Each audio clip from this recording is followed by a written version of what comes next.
Canada এবং UK, এই চারটা বড় দেশে সাধারণত বাংলাদেশি স্টুডেন্টরা যায়। সেখানে আয়ারল্যান্ডের মতো একটা র্যান্ডম জায়গায় যে ডিজিটাল মার্কেটিং এর মতো একটা র্যান্ডম সাবজেক্টে মাস্টার্স করেছে এরকম মানুষ খুঁজে পাওয়া যায় না। এত কাহিনী আমি কেন বলতেছি? এত কাহিনী আমি এই জন্য বলতেছি কারণ ডিজিটাল মার্কেটিং আমার খুব পছন্দের একটা জিনিস এবং আমি বিশ্বাস করি ডিজিটাল মার্কেটিংকে যদি কেউ প্রফেশনালি একদম সিরিয়াস হয়ে ক্যারিয়ার হিসেবে নেয় তাহলে সে জীবনে অনেক কিছু করতে পারবে যা তার কল্পনায়ও ছিল না। এবং এটার বাস্তব উদাহরণ হলো আমি নিজে করে দেখছি, আমি নিজে এক্সপিরিয়েন্স করছি এবং নিজের জীবন থেকে আমি একদম প্রমাণ সহ বলতে পারি যদি কেউ প্রফেশনালি ডিজিটাল মার্কেটিং শিখে এবং ডিজিটাল মার্কেটিং নিয়ে কাজকর্ম করে তাহলে তার জীবন অনেক কিছুই হওয়া সম্ভব। আজকের এই ভিডিওতে আমরা 6টা স্টেপের কথা বলবো, যে 6টা স্টেপে আপনিও নিজেকে একজন ডিজিটাল মার্কেটিং প্রফেশনাল হিসেবে গড়ে তুলতে পারবেন। চল শুরু করা যায়। এই ভিডিওটা স্পন্সর করেছে হোস্টিঙ্গার। আপনারা যারা জানেন না হোস্টিঙ্গার কি, আমার এই চ্যানেলে একটা ভিডিও আছে 30 মিনিটের ওয়েবসাইট বানানোর, যেখানে আমি হোস্টিঙ্গার ব্যবহার করে একটা ওয়েবসাইট একদম 30 মিনিটের মধ্যে বানায় দেখাইছি।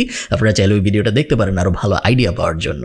দুনিয়ায় অনেক হোস্টিং কোম্পানি আছে, বাট হোস্টিঙ্গার আমার পছন্দ হওয়ার মেইন কারণ হলো আপনি যখন লং টার্মে ওদের কাছ থেকে কিছু কিনেন, 24 মাস বা 36 মাস বা 48 মাসের জন্য, 1 বছরের বেশি যখনই আপনি কিনেন ওদের কাছ থেকে কিছু, তখন যে ডিলটা পাওয়া যায়, স্পেশালি ফ্রি ডোমেইন যখন সাথে পাওয়া যায়, এইটা কম্পেয়ার করি যখন আমি অন্যান্য শেয়ার্ড হোস্টিং কোম্পানির সাথে, খুব ভালো একটা ডিল দেয় আমাকে, যেটা অন্য কোনো কোম্পানি দেয় বলে আমার মনে হয় না। এই মুহূর্তে ইন্টারন্যাশনাল কোনো কোম্পানি দেয় বলে আমার মনে হয় না। সো আপনার ওয়েবসাইট যদি এমন হয় অনেক ছোট, 1 লাখ 2 লাখের বেশি ভিজিটর আসে না, তাহলে অবশ্যই আপনার হোস্টিঙ্গারের দিকে যাওয়া উচিত। হোস্টিঙ্গার আপনাকে ইন্টারন্যাশনাল সার্ভার দিবে, ওদের কাস্টমার সাপোর্ট বেশ ভালো এবং দামের ক্ষেত্রে মেইন বেনিফিটটা আসলে দামের ক্ষেত্রে আমার ধারণা এরকম সিমিলার কোয়ালিটির অন্য কোনো কোম্পানি নাই যারা এরকম ভালো দামে ডোমেইন এবং হোস্টিং দিচ্ছে। হোস্টিঙ্গারের সব বিস্তারিত আমি ডেসক্রিপশনে দিয়ে দিব, উপরে নিচে কোথাও, আপনারা চেক আউট করে দেখতে পারেন। এবং 30 মিনিটের ওয়েবসাইট বানানোর ভিডিওটা যদি আপনি দেখেন তাহলে আপনার কাছে একদম দিনের আলোর মতো পরিষ্কার হয়ে যাবে যে কিছু না জানার থেকে একটা ওয়েবসাইট আসলে কিভাবে বানাইতে হয়। চলুন ভিডিওতে ফেরত যাই। স্টেপ নাম্বার 1, ডিজিটাল মার্কেটিং কি জিনিস এটা বোঝা। আপনি যদি ডিজিটাল মার্কেটিং কি জিনিস এটা নাই বুঝেন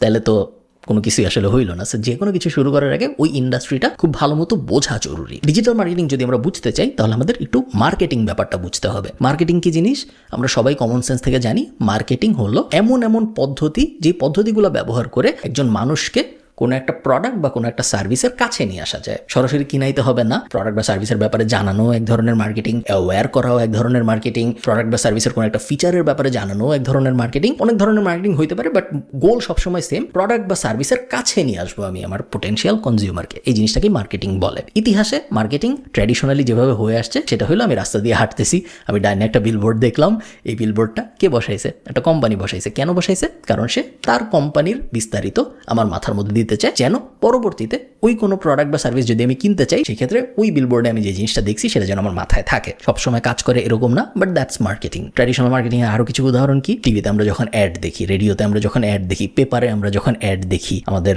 আশপাশে যখন আমরা টোস্টার দেখি, এগুলো সবই ট্র্যাডিশনাল মার্কেটিং এর উদাহরণ। বিপিএল যখন কোনো একটা কোম্পানি স্পন্সর করে বা আইপিএল যখন কোনো একটা কোম্পানি স্পন্সর করে, এগুলো সব কিন্তু ট্র্যাডিশনাল মার্কেটিং এর উদাহরণ। 2008-9 এরকম সময় পর্যন্ত ট্র্যাডিশনাল মার্কেটিংই পুরো দুনিয়ায় রাজত্ব করেছে। মার্কেটিং এর জগৎ বলতে আমরা ট্র্যাডিশনাল মার্কেটিং এর জগতই বুঝতাম। আস্তে আস্তে 2008-এর আশপাশে, আগেও হয়েছে, বাট 2008-এর আশপাশে আমরা একটা শিফট দেখতে পাই। সেটা হলো নতুন একটা টপিকের আবির্ভাব, যে টপিকটার নাম ডিজিটাল মার্কেটিং। ডিজিটাল মার্কেটিং কি জিনিস? মার্কেটিং। সো আমার প্রোডাক্ট বা সার্ভিসকে আমি কনজিউমারের কাছে আনার চেষ্টা করব, সেটা ঠিক আছে, বাট ডিজিটালি। ডিজিটাল প্ল্যাটফর্মকে ব্যবহার করে যখন কোনো একটা প্রোডাক্ট বা সার্ভিস কোনো একটা পোটেনশিয়াল কাস্টমারের কাছে নিয়ে যাওয়ার চেষ্টা করা হয়, ওই ব্যাপারটাকে আমরা বলি ডিজিটাল মার্কেটিং। সো বিলবোর্ড না, ফেসবুক অ্যাড, পেপারে অ্যাড না, গুগলে অ্যাড বা অর্গ্যানিক গুগলে এসইও, নর্মালি রেডিওর ভিতরে অ্যাড না, ইউটিউবে যে ভিডিও চলতেছে ওইটার মাঝখানে একটা অ্যাড। সো ডিজিটাল প্ল্যাটফর্ম ব্যবহার করে আমরা যা কনজিউম করি, সেই কনজামশনগুলোর কনজিউমের বাংলা হলো উপভোগ করি, বা যা আমরা খাই ডিজিটাল প্ল্যাটফর্মে, ওই ডিজিটাল প্ল্যাটফর্মে আমাদের খাওয়ার মাঝখানে যে বিজ্ঞাপনগুলো আসে সেগুলোকে সাধারণত বলে ডিজিটাল মার্কেটিং। কারণ কথা হলো, খুব ভালো কথা, ডিজিটাল মার্কেটিং আসছে, ডিজিটালি আমি মানুষজনকে বিভিন্ন ধরনের অ্যাড দেখাচ্ছি। ডিজিটাল মার্কেটিং এর কোম্পানিরা এত আগ্রহী হইলো কেন? অনেকগুলো বড় কারণ আছে, যে কারণে আস্তে আস্তে ট্র্যাডিশনাল মার্কেটিং থেকে বড় কোম্পানিরা ডিজিটাল মার্কেটিং এর দিকে আগ্রহী হচ্ছে। 2008-9 থেকে আমরা শিফট দেখতে পাচ্ছিলাম। 2024-25 সালে এসে তো শিফট ভয়ঙ্কর রকম বেশি, এবং এখন 50-50 হয়ে গেছে অনেক ক্ষেত্রে। 50-50 বলতে 50% ট্র্যাডিশনাল মার্কেটিং, 50% ডিজিটাল মার্কেটিংয়ে চলে গেছে প্রায় সব কোম্পানি। অনেক কোম্পানি আছে যারা 100% ডিজিটালও হয়ে গিয়েছে, যারা ট্র্যাডিশনাল মার্কেটিং করে না, এবং এটার কয়েকটা বড় কারণ আছে। 1 নাম্বার কারণ হলো ability to target the right person. যখন আমি জুতা বেচবো একটা, এবং আমার ট্র্যাডিশনাল মার্কেটিং ব্যবহার করতে হবে জুতা বেচার জন্য, আমি যখন টিভিতে অ্যাড দিব, আমি যখন নিউজ পেপারে অ্যাড দিব, আমি যখন বিলবোর্ড বসাবো জুতার, ওই জুতার অ্যাডটা আসলে কে দেখবে, তার আসলেই জুতা কেনার আগ্রহ আছে নাকি, এগুলোর কোনো কিছুর ব্যাপারে আমার কোনো সিওরিটি নাই। মার্কেটিং ব্যাপারটা এরকমই ছিল, কোনো গ্যারান্টি ছিল না, যেটাকে আমরা বলতাম যে ইংলিশ টার্মটা আমার এই মুহূর্তে মনে পড়তেছে না, বাট বেসিক্যালি গুলি করা, যে গুলিটা চারিদিকে ছড়ায় যাবে, ছড়রা স্টাইলে গুলি, কয়েকটা লাগলো, কয়েকটা লাগলো না। ডিজিটাল মার্কেটিং আসার পর এটা পরিবর্তিত হয়ে শর্টগান মেথডে চলে আসছে। এখন আমি জুতার অ্যাড টার্গেট করে এমন মানুষকেই দেখাইতে পারি যার জুতা দরকার, যে বেশি হাঁটে, যে বেশি দৌড়ায়, বা যে অনেক জুতা কিনে আমি তার পাস্ট বিহেভিয়ার দিয়ে দেখছি, বা এই স্পেসিফিক বয়সের মানুষকে আমি দেখাইতে পারি, এই স্পেসিফিক জেন্ডারের মানুষকে আমি দেখাইতে পারি, এই স্পেসিফিক রিজিয়নের মানুষকে আমি দেখাইতে পারি, বা এমন মানুষকে আমি নাইকির অ্যাড দেখাইতে পারি যে মাইকেল জর্ডানের ফ্যান, কারণ আমরা জানি তার নাইকি কেনার চান্স একটু বেশি। তো এই টাইপ জিনিসপত্রগুলো, এবিলিটি টু টার্গেট, একদম পিন পয়েন্ট করে পারফেক্ট মানুষকে টার্গেট করার এবিলিটি ডিজিটাল মার্কেটিং অনেক বেশি, যেটা একটা বড় কারণ, যে কারণে কোম্পানিরা আস্তে আস্তে ট্র্যাডিশনাল থেকে ডিজিটালে চলে আসছে। সেকেন্ড আরেকটা যেটা বড় কারণ সেটা হলো কস্ট এফেক্টিভনেস। দেখেন পেপারে অ্যাড বা বিলবোর্ডের অ্যাড অনেক দামি, ইভেন আজকের দিনেও অনেক বেশি দামি, এবং এটার একটা মূল কারণ হলো রিয়েল এস্টেটের স্বল্পতা। আপনি চাইলেই মহাখালীতে 500 বিলবোর্ড বসাইতে পারবেন না, জায়গাই আছে 10টা। সো যেহেতু জায়গা কম এবং যেহেতু ডিমান্ড বেশি, এই কারণে সব কোম্পানি টার্গেট করে ওই 10টা জায়গা নিতে, এবং এই কারণে দামটা বাড়ে। আমরা সাপ্লাই অ্যান্ড ডিমান্ডের বেসিক ইকোনমিক্স থেকে এটা বুঝি। ডিজিটালের সুবিধাটা হইলো ফেসবুকের স্ক্রলের তো শেষ নাই, গুগলের অ্যাডের তো শেষ নাই, ইউটিউবে ভিডিওর তো শেষ নাই। সো কত জায়গায় আমি কত অ্যাড দিতে পারবো এটার যেহেতু শেষ নাই, সো সেম সাপ্লাই অ্যান্ড ডিমান্ডের ইকুয়েশন যদি আপনি চিন্তা করেন, খরচও কমে আসতেছে, আমি টার্গেটও করতে পারতেছি আরো ভালো মানুষকে। এটা একটা বড় কারণ, যে কারণে আরো কোম্পানি ডিজিটালে চলে আসতেছে, অর্গানিক মার্কেট, ট্র্যাডিশনাল মার্কেটিংকে অ্যাভয়েড করে। থার্ড যে আরেকটা বড় কারণ সেটা হলো মানুষের অ্যাটেনশন শিফট করা। মানুষের অ্যাটেনশন যেখানে যাবে, মার্কেটিং সবসময় সেখানে যাবে। এটা মার্কেটিং এর একটা ধ্রুব সত্য ব্যাপার। মানুষ যদি কালকে হঠাৎ করে সবাই মিলে বাংলাদেশে কাবাডি দেখা শুরু করে, তাহলে পরশুদিন থেকে সব কোম্পানি ওই কাবাডির খেলাগুলো স্পন্সর করা শুরু করবে, কাবাডির জার্সি স্পন্সর করা শুরু করবে। তার কারণ মার্কেটিং এর বেসিক রুলই হইলো যেখানে অ্যাটেনশন যাবে ওখানে মার্কেটিং যাবে। আমার ভিডিওতে মানুষ স্পন্সর করে কেন? কোম্পানিরা। কারণ আমার ভিডিওতে মানুষ অ্যাটেনশন দেয়, যেহেতু মানুষ অ্যাটেনশন দেয়, ওই অ্যাটেনশনেরই একটু পার্সেন্ট একটা কোম্পানি নিতে চায় স্পন্সরশিপ স্লট নিয়ে। একইভাবে খেলার ভিডিওতে খেলা যখন হয় তখন কোম্পানিরা স্পন্সর করে, সেম, কারণ খেলায় আমরা অ্যাটেনশন দিচ্ছি। ওয়ার্ল্ড কাপের সময় স্পন্সরশিপের ফি বেড়ে যায়, কারণ ওয়ার্ল্ড কাপে অ্যাটেনশন অনেক বেশি। নর্মাল খেলায় স্পন্সরশিপ কমে আসে, কারণ নর্মাল খেলায় অত অ্যাটেনশন নাই। ডিজিটালে যেহেতু অনেক অ্যাটেনশন আসছে, মানুষ সারাদিন গুগলে, মানুষ সারাদিন ফেসবুকে, মানুষ সারাদিন ইনস্টাগ্রামে, টিকটকে, এই কারণে ডিজিটালেও কোম্পানিরা অ্যাড দেওয়া বেশি শুরু করতেছে। খুব সিম্পল ব্যাপার।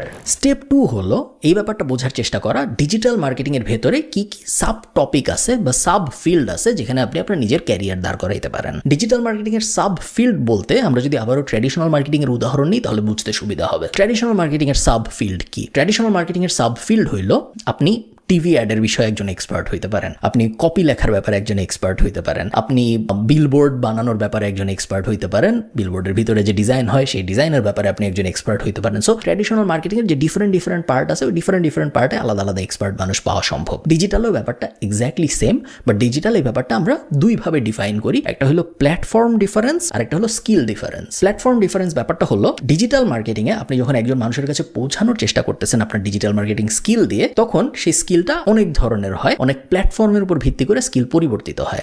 গুগল অ্যাড দেওয়া এক ধরনের ডিজিটাল মার্কেটিং। এটা কারা করে? যারা গুগলের মাধ্যমে মানুষের কাছে পৌঁছাতে চায়। আমি যখন লিখব ডক্টর ইন শরীয়তপুর, তখন শরীয়তপুরের কোন ডাক্তার গুগলের প্রথম পেজে আসবে ভার্সেস কোন ডাক্তার দ্বিতীয় পেজে আসবে, এটা কিন্তু একটা বড় ব্যাপার। এবং ইন্টারন্যাশনালি এটার উপর বিলিয়ন এক্সাম্পলটা আমি জাস্ট আপনাদের বোঝার সুবিধার জন্য দিচ্ছি। ইন্টারন্যাশনালি এটা একটা বড় ডিল, গুগলের প্রথম পেজে কে আসবে না আসবে। ফেসবুকে আমি কোন অ্যাড দেখবো, কোন অ্যাড দেখবো না, কোন অ্যাড দেখাবো, কোন অ্যাড দেখাবো না, এটা কমপ্লিটলি ডিফারেন্ট একটা স্কিল। যেই লোক গুগল অ্যাডে এক্সপার্ট হবে বা গুগল অর্গ্যানিকে এক্সপার্ট হবে, সেম লোকেরই ফেসবুক অ্যাড বা ফেসবুক অর্গ্যানিকে এক্সপার্ট হওয়া জরুরি না। এগুলো হলো প্ল্যাটফর্ম ডিফারেন্স। সো আপনার কি কি প্ল্যাটফর্ম আছে এগুলো বুঝতে হবে। Google ad, Facebook ad, email marketing, push notification, AI, হাবি জাবি অনেক প্ল্যাটফর্ম এবং সাব প্ল্যাটফর্ম আছে ডিজিটাল মার্কেটিং এর জগতে, যেগুলো প্রত্যেকটার ব্যাপারে আপনার ক্লিয়ার আন্ডারস্ট্যান্ডিং লাগবে। এটা হলো প্ল্যাটফর্ম স্পেশালাইজড হওয়া। এরপরে আসবে স্কিল স্পেশালাইজড হওয়া। সেটা কি জিনিস? সেটা হলো প্রত্যেকটা প্ল্যাটফর্মের কিছু স্পেসিফিক স্কিল আছে যেগুলো আপনার আয়ত্ত করতে হবে যদি আপনি ওই প্ল্যাটফর্মে কাজ করতে চান। যে ফেসবুক অ্যাড এক্সপার্ট, সে যদি ভালো কপি লিখতে না পারে, সে যদি ভালো ক্রিয়েটিভ বানাইতে না পারে, সে যদি একটা রিল কিভাবে অর্গানাইজ করতে হয় এটা না বুঝে, সে যদি একটা ভিডিওর হুক কি,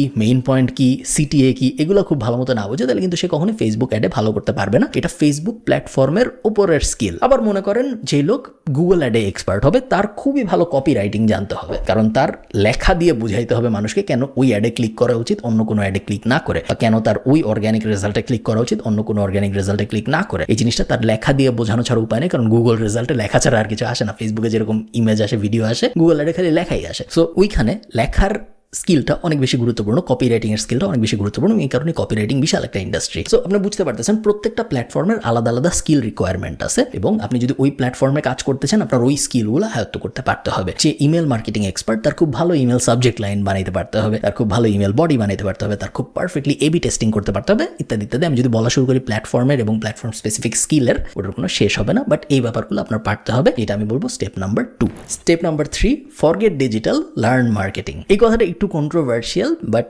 আমার কথা যদি আপনারা শুনেন আপনাদের লাভই হবে, ক্ষতি হবে না। অনেক সময় আমরা যেহেতু ডিজিটাল মার্কেটিং টুল ভিত্তিক, টুল ডিপেন্ডেন্ট, এই কারণে আমরা টুল শেখাকেই ডিজিটাল মার্কেটিং শেখা মনে করি। ধরেন কথার কথা, আমি মহাখালীতে একটা বিলবোর্ড বসাবো, আমি একটা মার্কেটিং কোম্পানিকে হায়ার করলাম। সেই মার্কেটিং কোম্পানির যাকে আমি হায়ার করতেছি তার সাথে আমি বসলাম, ধরুন 2টা মানুষ আমার সামনে বসে আছে, আমি তাকে বলতেছি যে আমি তোমাকে হায়ার করব কেন। সে আমাকে বলল আপনি আমাকে হায়ার করবেন কারণ আমার কাছে অনেক বড় একটা মই আছে, আমি এই মই নিয়ে একদম উপর পর্যন্ত যা খুব সুন্দর করে বিলবোর্ডটা লাগাইতে পারবো। ভার্সেস আরেকজন আপনাকে বলল আমি বিলবোর্ডটা এমন ভাবে ডিজাইন করব, বিলবোর্ডের ভিতরে এমন কথাবার্তা থাকবে যে কথাবার্তা শুনলেই মানুষের মনে হবে যে এই চানাচুরটা কিনি বা এই তেলটা কিনি। আপনি কাকে হায়ার করবেন? সেকেন্ড জনকে। প্রথম জনকে তো আপনি হায়ার করবেন না।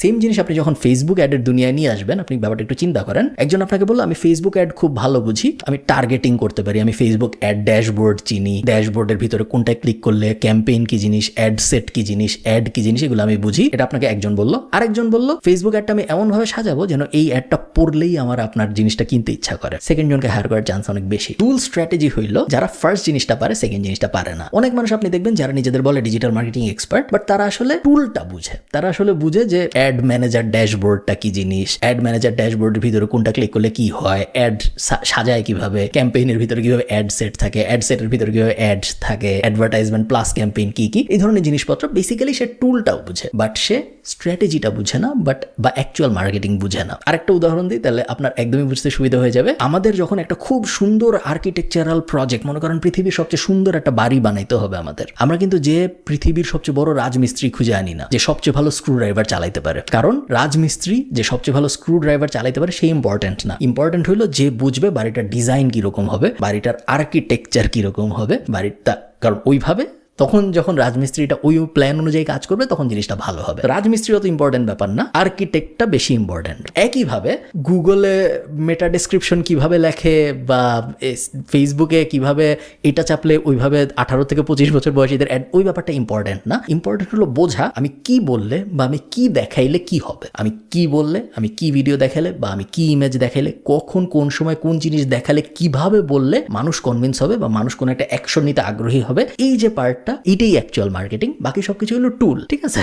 এবং টুল অনেক মানুষই করতে পারে, অনেক মানুষ স্ক্রু ড্রাইভার ঘুরাইতে পারে, বাট টুল কিন্তু মার্কেটিং না। টুল জাস্ট মার্কেটিংকে পাওয়ারফুল করার একটা উপায় বা মার্কেটিংকে কাজ করানোর একটা উপায়। ফোর্থ, আপনি যখন মোটামুটি 2টা বা 3টা মার্কেটিংয়ের সাবফিল্ডে মোটামুটি লেভেলের নলেজেবল মানুষ হয়ে যাবেন, মনে করেন মার্কেটিংয়ের সাবফিল্ডে অনেক কিছু আছে, আমি পিক করলাম যে আমি ইমেল মার্কেটিং শিখবো 1, আমি ইউটিউব মার্কেটিং শিখবো 2, এবং ধরেন আমি টিকটক অ্যাডস শিখবো 3। এই 3টা আমি ঠিক করলাম আমি শিখবো। কোনো কিছু শিখে কিভাবে, এটা নিয়ে আমার খুব ডিটেল একটা ভিডিও আছে, ওই ভিডিওটা দেখে আমি ওই ব্যাপারগুলো শিখে ফেলবো। এই 3টা শেখার পরের স্টেপটা জরুরি। শেখার পরের স্টেপটা হলো হয় work for someone for free, এমন কাউকে খুঁজে বের করেন যে আপনাকে ফ্রিতে কাজ করতে দিবে, এটা একটা অপশন। সেকেন্ড অপশন হলো বিল্ড ইউর ওন প্রজেক্ট। কেউ যদি আপনাকে এমন না থাকে যে আপনাকে ফ্রিতে কাজ করার সুযোগ দিচ্ছে তার কোম্পানিতে, সেই ক্ষেত্রে আপনার নিজেরই করতে হবে, নিজেরই একটা সাইড বিজনেস দাঁড় করাইতে হবে, নিজেরই একটা সাইড প্রজেক্ট দাঁড় করাইতে হবে, এবং তারপরে আপনি যে স্কিলগুলো শিখছেন সেই স্কিলগুলো অ্যাপ্লাই করতে হবে নিজের সাইড প্রজেক্টে। এবং এতে করে যেটা হবে সেটা হলো আপনার একটা পোর্টফোলিও ক্রিয়েট হবে। আপনি মানুষকে বলতে পারবেন যে ভাই আমি যে শিখছি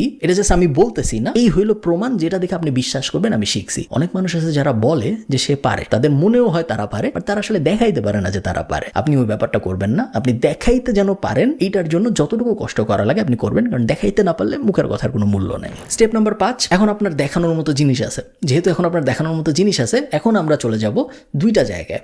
এক, ট্র্যাডিশনাল জব মার্কেটে, এবং সেকেন্ড ফ্রিল্যান্স মার্কেট প্লেসে। ট্র্যাডিশনাল জব মার্কেট বলতে আমি মেইনলি বোঝাচ্ছি LinkedIn jobs, BD jobs, we work remotely, এই সব জায়গায়। এবং বাংলাদেশিগুলাও যত আপনি অ্যাপ্লাই করবেন, একই সাথে আপনি ইন্টারন্যাশনাল রিমোটগুলাও অ্যাপ্লাই করবেন, তার কারণ 2টা সেমই, কোনো ডিফারেন্স নাই। ডিজিটাল মার্কেটিং এমন একটা স্কিল যেটা লোকেশন ডিপেন্ডেন্ট না। এমন না যে বাংলাদেশের মানুষ আমেরিকায় ডিজিটাল মার্কেটিং করতে পারবে না, এরকম না ব্যাপারটা, পুরো দুনিয়ায় আপনি কাজ করতে পারবেন। সো আমি চাই আপনি বিডি জবস টাইপ বাংলাদেশি বা লিঙ্কডইন জবস বাংলাদেশি যেসব জব পোর্টাল আছে সেগুলোতে আপনি চোখ রাখবেনই, একই সাথে ইন্টারন্যাশনাল যেসব রিমোট জব পোর্টাল আছে আছে, এই মুহূর্তে আমার সব কটা মনে পড়তেছে না, বাট রিমোট ওকে একটা, উই ওয়ার্ক রিমোটলি একটা, আবিজাবি অনেক কিছু আছে, ওগুলা সব কটায় আপনি চোখ রাখবেন, কারণ আপনার এখন গোল হইলো রিমোট ওয়ার্ক খুঁজে বের করা ওই 3টা সাব ক্যাটাগরির উপরে, অথবা আপওয়ার্ক বা ফাইবারে যে, এই দুইটাই, অন্য কোনো মার্কেট প্লেস না, আপওয়ার্ক বা ফাইবারে যে ফ্রিল্যান্স কাজ জোগাড় করা। এই জিনিস আপনি করবেন 2 থেকে 5 বছর। 2 থেকে 5 বছর আমি চাই আপনি কাজ করেন, হয় ইন আ জব দেশে, অথবা ইন আ জব বিদেশে রিমোটলি, অথবা অ্যাজ আ ফ্রিল্যান্সার। 3 ভাবে যেভাবেই আপনি করেন কোনো সমস্যা নেই, 3টার মিক্স করলেও কোনো সমস্যা নেই, কাজও করি ফ্রিল্যান্সিংও করি,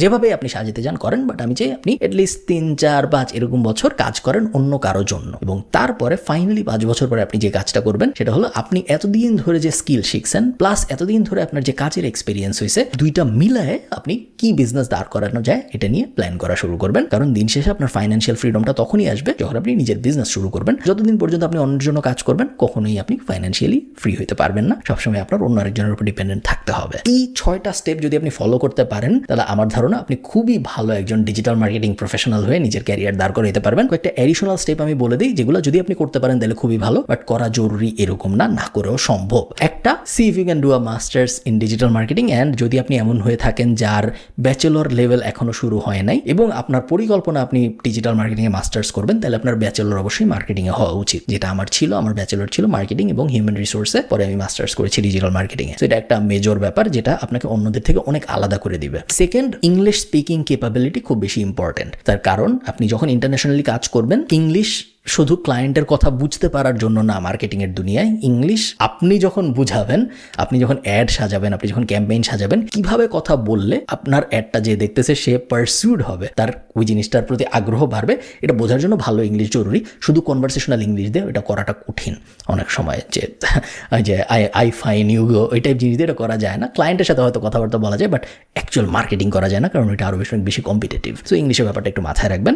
থার্ড যে জিনিসটা আমি লাস্ট বলবো সেটা হলো মার্কেটিংয়ের দুনিয়ায় ভালো মার্কেটার এবং নর্মাল মার্কেটার, এটার মেইন ডিফারেন্সিয়েশনটা হইল পারসুয়েশন ভিত্তিক নলেজ কার কত বেশি এটা দিয়ে, এবং এই পারসুয়েশন ভিত্তিক নলেজ গ্যাদার করার জন্য বই পড়ার আসলে কোনো বিকল্প নাই। আমি ভাঙা রেকর্ডের মতো আমি নিজেও চাই না আপনাদের বলতে যে বই পড়েন, কারণ এগুলো আমরা সবাই জানি যে বই পড়া ভালো, বাট মার্কেটিং এর জন্য এটা স্পেশালি ইম্পর্টেন্ট বই পড়া, কারণ বই না পড়লে গল্পের স্ট্রাকচার ভালো হয় না কারো মাথার মধ্যে, এবং গল্পের স্ট্রাকচার যদি কারো মাথার মধ্যে ভালো না হয়, তো যদি সুন্দর করে ফ্রেম বাই ফ্রেম গল্প সাজাতে না পারে, তাহলে সেই গল্পের কনজাম্পশনও ভালো হয় না। এবং আপনি চিন্তা করেন, আপনি একজন মার্কেটার যে কিছু একটা বলতেছেন বা কিছু একটা লিখতেছেন যা মানুষ আসলে সহজে বুঝতেই পারতেছে না, তাইলে আপনি তো আসলে মার্কেটিং বুঝেন না।